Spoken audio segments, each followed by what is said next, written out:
As I've grown and maturing, I checked a lot of things, and I realized certain errors I made, unconscious errors, when I was growing up. Married very, very young at the age of 23. Didn't understand a lot of things. Ministry was tough in those days.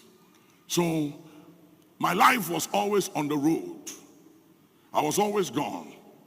I was telling them about Bishop Ben. I used to go 6 weeks, sometimes 8 weeks, to North America, South America, Asia.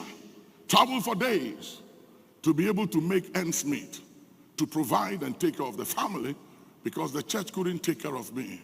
And I learned very early not to depend on tithes and offering and depend on people, because that will wound you. I had one experience and I said, no more. I'm not depending on anybody but God.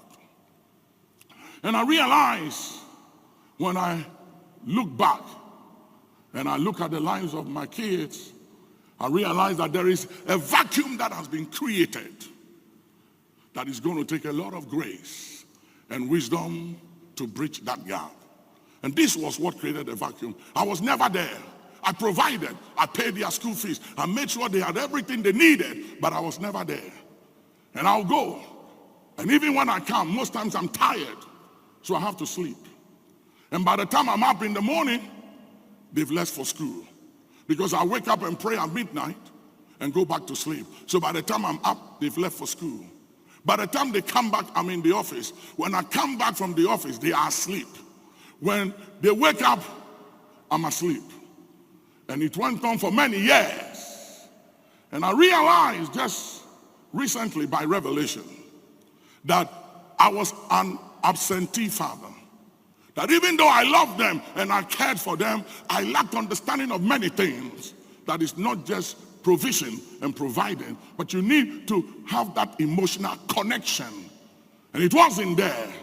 So they have to raise themselves, and they got to learn to be survivors and create all kinds of things in order for them to survive and to fill that void. But nobody can fill those void, and nothing can fill that void but the love of a father. And it is taking a lot of work to try and bridge that gap. Yesterday I took my grandchildren into the pool and I started doing aerobics with them in the pool. And as I was dancing with them and exercising with them in the pool, I realized that that was what I should have done when my children were like their age. And let me say this to you. Let me say this to fathers and mothers. I know you mean well, and I know you love your kids.